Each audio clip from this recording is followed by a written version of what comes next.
Bienvenue sur À Voix Haute, le podcast qui brise les silences autour de la santé mentale.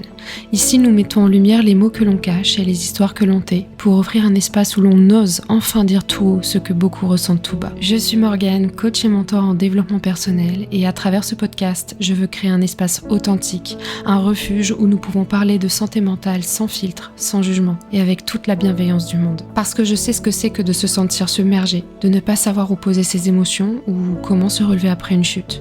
Pendant 3 ans, j'ai traversé une dépression, vécu des relations toxiques et combattu la dépendance affective et l'anxiété. Ces expériences, aussi difficiles qu'elles ont été, m'ont appris à transformer mes blessures en force. Et c'est cette transformation que je veux partager avec toi.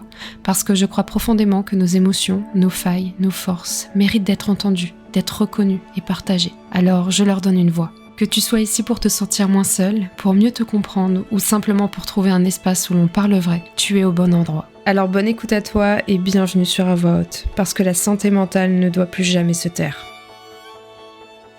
Je vais commencer par une question. Est-ce que tu as déjà eu ce sentiment, celui d'avoir tout compris sur toi-même et de te retrouver quand même exactement au même endroit ? T'as lu des livres ? T'as fait de la thérapie, tu connais toutes tes blessures par leur nom, tu peux expliquer tous tes schémas avec une précision chirurgicale, je dirais. Tu sais d'où ça vient, tu sais pourquoi tu fais ce que tu fais. Et pourtant, la prochaine relation toxique arrive, la prochaine crise d'anxiété arrive, le prochain sabotage arrive et toi, t'es là à te regarder faire en mode « mais je comprends pourtant, je sais ce qui se passe, pourquoi j'arrive pas à arrêter ?» Parce que guérir, ça se passe pas dans la tête, ça se passe aussi dans le corps et ça ne se comprend pas, ça se traverse. Aujourd'hui, on va parler de ce que personne ne te dit vraiment sur la guérison, de cette guérison qui fait mal, qui prend du temps, qui ressemble parfois à une régression avant de ressembler à une avancée. Parce que oui, il y a plein de mythes autour de la guérison et si tu me connais bien, tu sais que je combats un petit peu ces trucs de la transformation rapide, on peut tout traverser quand on veut, on peut, etc. De manifestation girl, j'en ai marre de ce bullshit, j'en ai marre de ce développement personnel qui est trop répandu, qui est dangereux et qui te vend quelque chose de séduisant. Ah mais si tu comprends tout de toi, etc., tu vas arrêter de le faire, que tout est logique, que c'est rassurant, etc. Alors que non, la conscience, c'est fondamentalement insuffisant. Parce que cette idée-là, ça repose sur quelque chose de complètement fou en fait.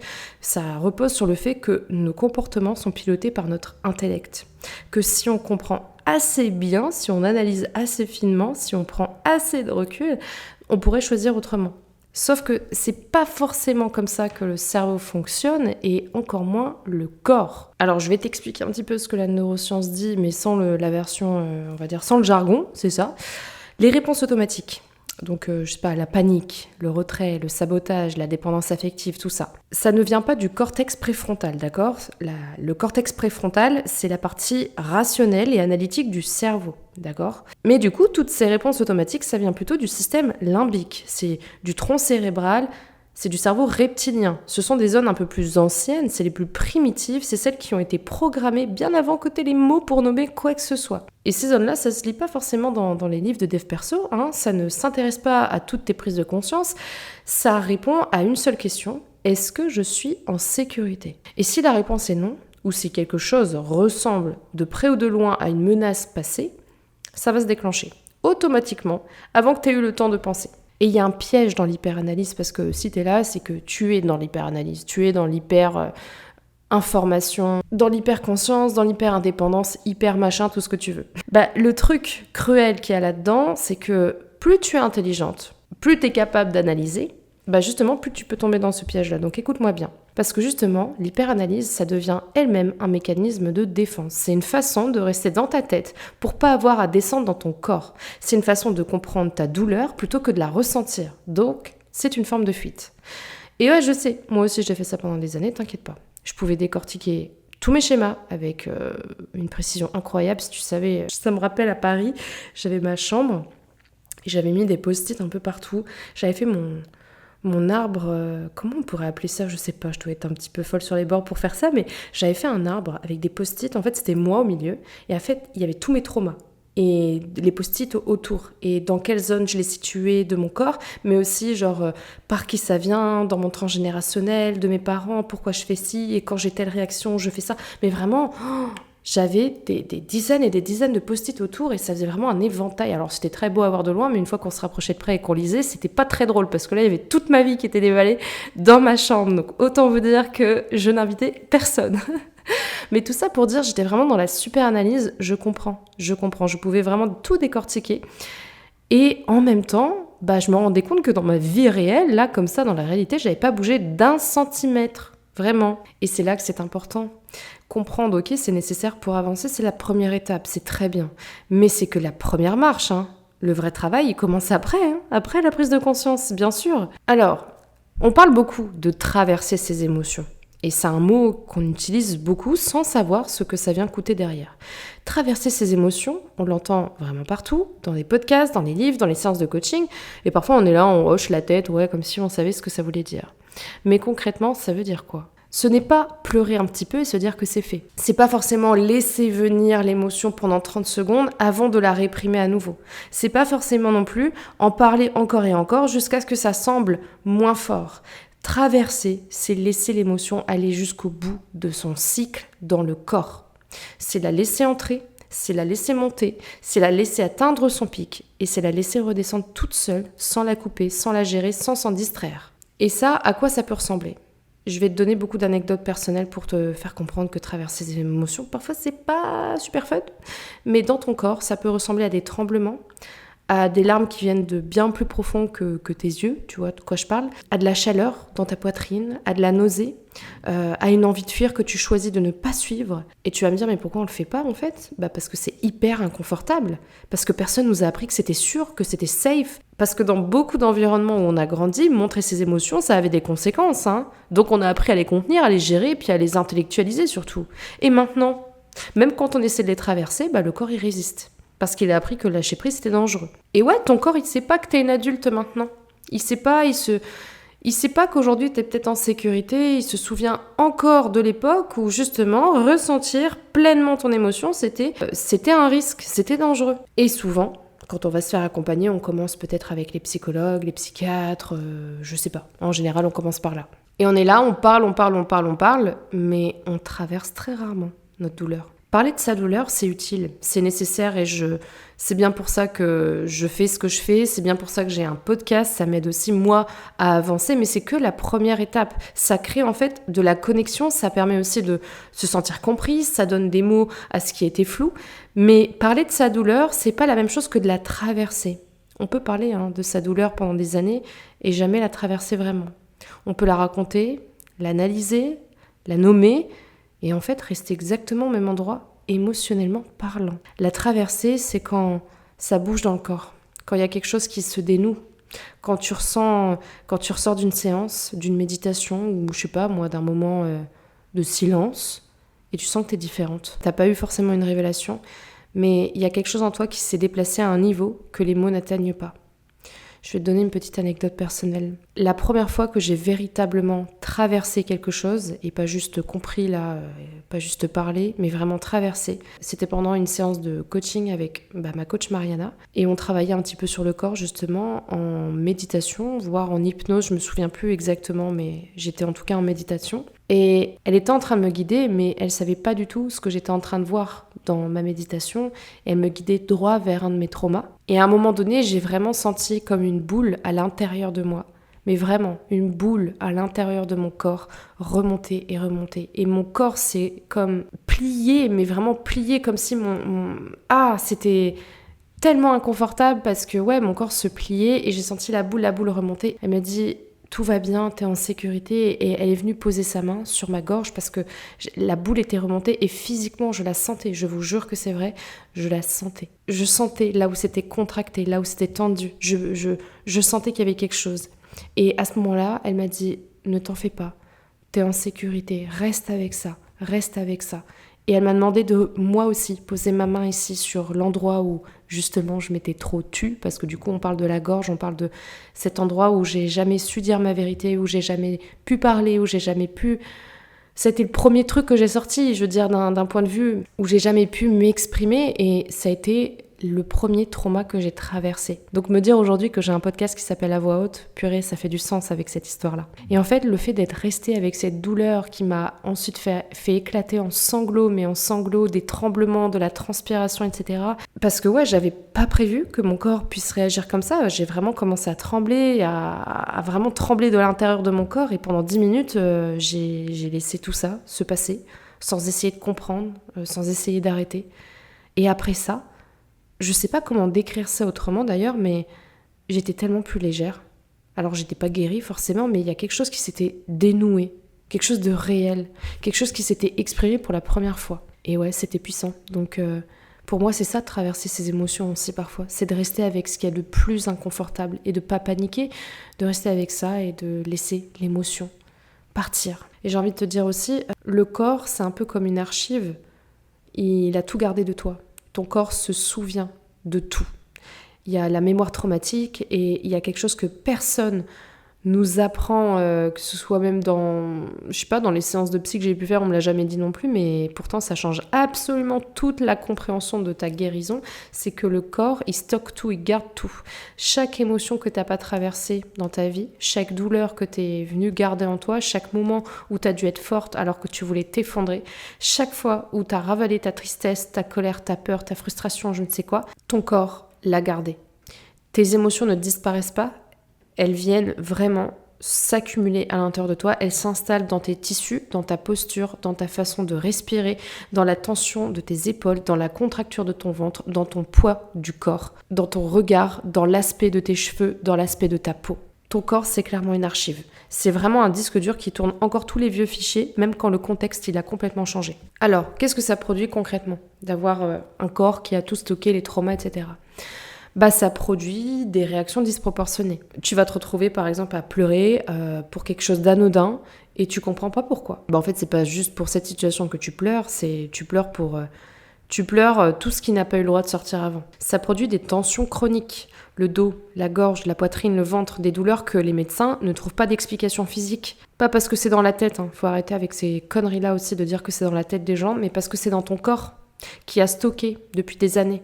Ça produit aussi des comportements automatiques que tu ne contrôles pas. Tu te retrouves à te fermer comme une coquille quand quelqu'un s'approche trop de toi, à te saboter quand quelque chose de bien commence à arriver, à déclencher des conflits quand tout se passe bien, parce que ton système nerveux, il est tellement habitué au chaos qu'il va revenir recréer encore ce qu'il connaît. Tu ne réagis pas toujours à ce qui est en face de toi, tu réagis à tout ce que ton corps a stocké de similaire. Tu vois, pendant ma dépression, j'avais des crises de panique qui arrivaient sans raison apparente. Ça pouvait me prendre au supermarché, au restaurant, en pleine nuit.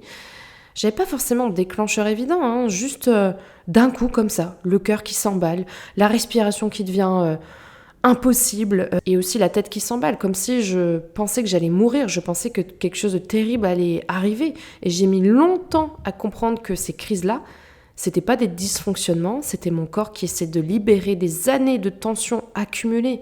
Chaque fois que j'avais contenu, que j'avais ravalé, que j'avais encaissé, ça s'était stocké quelque part. Et à un moment, le corps dit stop. Il stocke, il peut plus stocker, il expulse à ce moment-là. Alors ok, il va le faire maladroitement, il va le faire aussi très douloureusement, mais il expulse. Ces crises de panique, aussi terrifiantes qu'elles étaient, c'était en réalité mon corps qui essayait de guérir. Et je le savais pas encore à l'époque, mais maintenant je le sais. Et le travail de guérison, justement, en grande partie, c'est d'apprendre à lire ce que le corps essaie de te dire et lui créer des conditions pour le dire sans que ça devienne une urgence. Donc, d'éviter d'exploser comme tu peux être peut-être habitué à le faire. Et parlons aussi des rechutes. Parce que je pense que personne n'ose aborder ce sujet-là aussi. Les retours en arrière qui peuvent se passer. Le moment où tu crois avoir reculé. Et ça... Coucou à toutes les filles dans Métamorphose, je sais qu'à un moment donné, vous venez me voir pour me dire que j'avance pas, je stagne, non mais j'ai pas l'impression que ça fonctionne. Et moi je suis là, on est pile poil au bon endroit. Ok, parce que oui, effectivement, il y a un moment dans le chemin de guérison que tout le monde vit et que personne ne te prépare vraiment. C'est le moment où tu crois que t'as tout perdu. Que ouais, t'avais avancé, tu te sentais mieux, t'avais reconstruit quelque chose, et puis bam, je sais pas, un événement, une personne, une situation, et d'un coup tu te retrouves au fond, avec l'impression d'être revenu à la case départ. Et pire parfois parce que Tu pensais avoir avancé en pensant que tout ça, c'était derrière toi. Et ça, c'est pire. Et ouais, je sais, ce moment-là, il est assez brutal. Et il est souvent aussi le point où les gens ont envie d'abandonner le travail sur eux-mêmes parce qu'à ce moment-là, on se dit « Mais à quoi ça sert en fait ? Je suis pareil qu'avant, donc tout ça pour rien. » Bon, je remets un petit peu de nuance là-dedans, s'il vous plaît, parce que je suis passée par là aussi. J'ai réussi à m'en sortir dans plein de situations. La rechute, ce n'est pas une preuve que tu n'as pas avancé, c'est souvent une preuve que tu as avancé suffisamment pour toucher une couche plus profonde. La guérison, ça ne se fait pas en surface, comme tu l'auras compris, ça se fait en profondeur et il y a plusieurs couches. Et j'aime bien dire que ça fait comme une genre de spirale. Tu traverses quelque chose, tu avances, et puis tu reviens sur le même thème, mais à un niveau un petit peu plus profond, avec plus de nuances, avec une douleur différente. Ce qui ressemble à une rechute, c'est souvent une invitation à aller plus loin que ce que tu avais osé aller la première fois. Donc t'es pas revenu à la case départ, t'es revenu au même endroit mais avec plus d'outils, avec plus de conscience et surtout une capacité plus grande à la traverser. Tu vois, pour te parler de mon cas, ça fait plus de 3 ans que je travaille sur moi, ça fait en réalité 5 ans mais je vais pas compter les 2 ans à être suivi par les psy et tout parce que... Bref, voilà, mais depuis 3 ans que je travaille avec ma coach et à aussi avoir testé beaucoup de choses, thérapie, accompagnement, pratique corporelle, méditation, tout ça, j'ai vécu aussi ce que j'ai longtemps appelé ma rechute. Une relation amoureuse qui est venue tout réactiver, genre ma peur de l'abandon, ma dépendance affective, mon anxiété nocturne, mes pensées en boucle. J'étais dévastée quand ça m'est arrivé, je me suis dit, mais attends, j'ai fait tout ça pour rien ? Et je m'étais dit à l'époque, mais ces 2 ans-là que j'ai bossé, où j'ai investi de mon argent, de mon énergie, de mes pleurs, de tout ça, ces 2 ans-là, ça valait rien. Je suis exactement la même en fait. Sauf que non, cette fois-là, je voyais le mécanisme en temps réel. Je savais nommer ce qui se passait, je savais demander de l'aide, je savais que ça allait passer. Alors oui, c'était pas confortable, mais c'était pas non plus le chaos total que j'avais avant dans mon ancienne relation. La différence entre subir et traverser en conscience, même si c'est douloureux, c'est ça la différence, qui est énorme.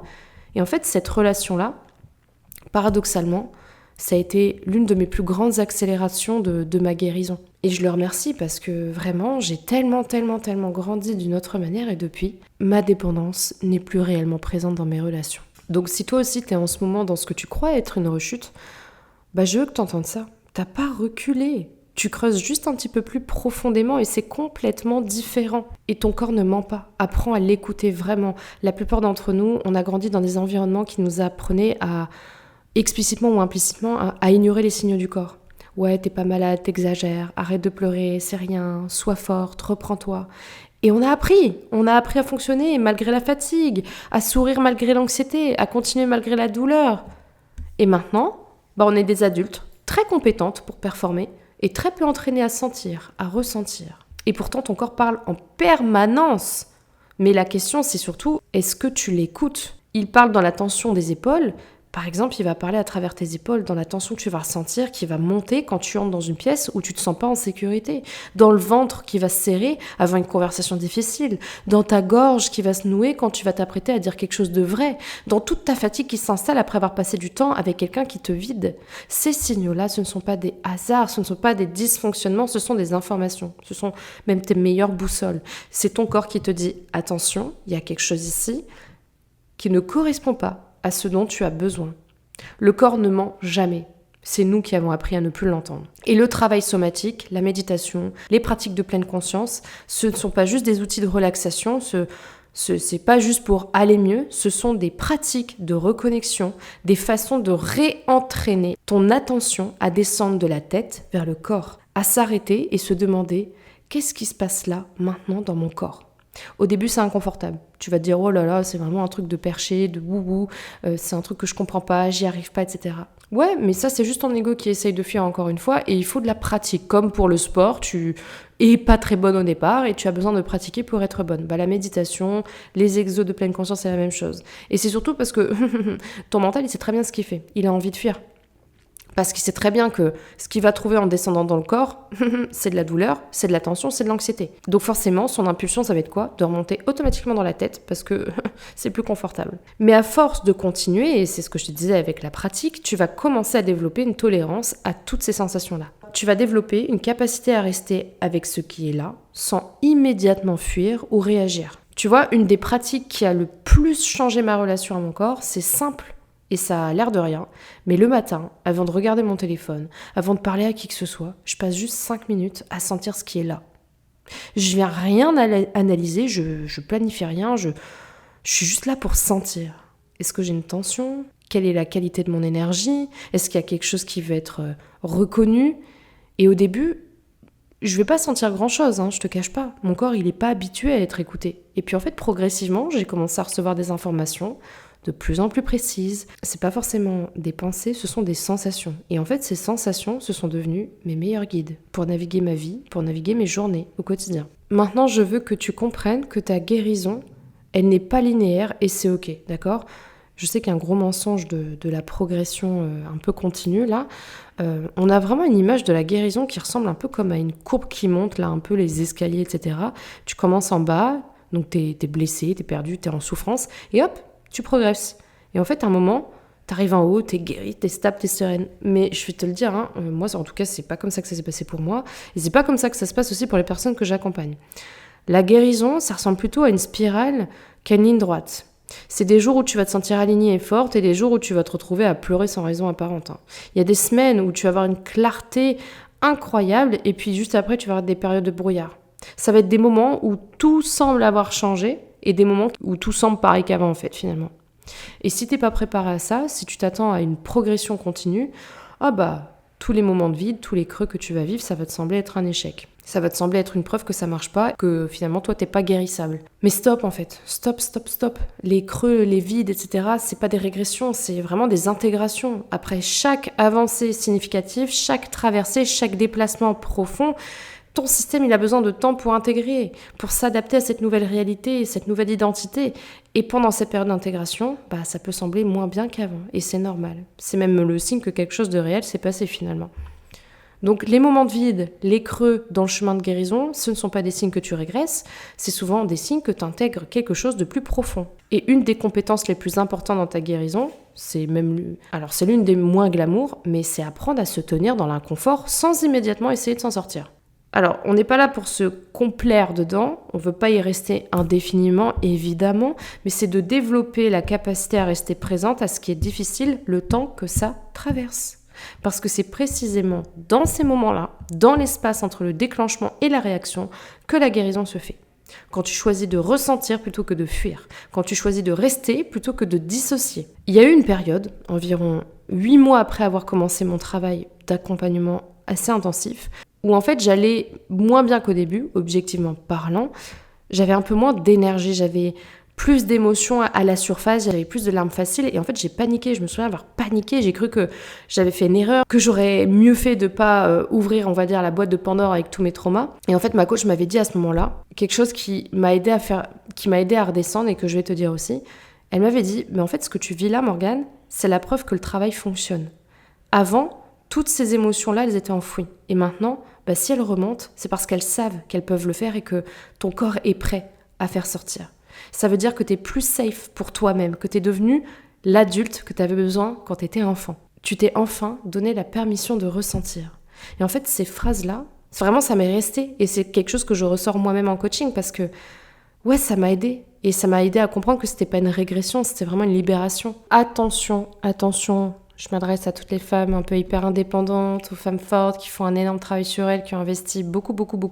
Attention à ne pas te perdre dans la guérison. Le piège de l'identité de la personne qui travaille sur elle. Ouais. Ça, c'est le piège dans lequel beaucoup de personnes tombent sur ce chemin-là de la guérison. Et moi-même, je l'ai traversé. C'est de faire de la guérison une identité. En fait, tu deviens quelqu'un qui se répare. Tu organises ta vie entière autour de tes blessures. Tu analyses chaque interaction à travers le prisme de ta psychologie. Tu parles de tes schémas en permanence. Tu fuis tout ce qui pourrait te déstabiliser au nom du respect de ton processus, tu vois. Et en fait, à un moment donné, la guérison, c'est plus un chemin vers quelque chose, ça devient une façon de ne jamais vraiment vivre. Et la guérison, c'est un moyen, d'accord ? C'est pas une destination. Elle est au service de ta vie, mais c'est pas à la place de ta vie. Et je pense que tu as besoin de l'entendre, que tu as besoin de te questionner là-dessus.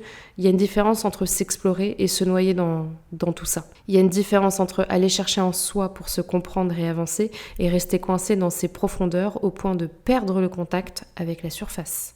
L'exploration de soi, qui est sain, ça te rend plus capable d'accueillir des relations, de prendre des risques, de prendre des actions dans le monde. Ça te libère progressivement de tes anciens schémas pour que tu puisses vivre pleinement. Et la sur-introspection, ça fait le contraire. Ça te paralyse, ça crée une hypervigilance à toi-même qui est elle-même une forme de contrôle. C'est une façon de ne pas lâcher prise sous couvert de travail sur toi. Donc la vraie question là-dedans, c'est tu guéris pourquoi ? Pour être plus libre, pour aimer sans te perdre, pour créer ce que tu veux créer, pour être pleinement toi dans des espaces que tu occupes, pour plus te saboter les jours où quelque chose de beau arrive. Tu guéris pour être plus libre, pour aimer sans te perdre, pour créer ce que tu veux créer, pour être pleinement toi dans les espaces que tu occupes, pour plus te saboter les jours où quelque chose de beau arrive. Garde ça en tête parce que parfois quand on est profondément dans le travail, on perd de vue pourquoi on a commencé. Et rappeler à son cerveau et à son corps la direction, parfois ça change quelque chose dans la qualité de cette traversée finalement.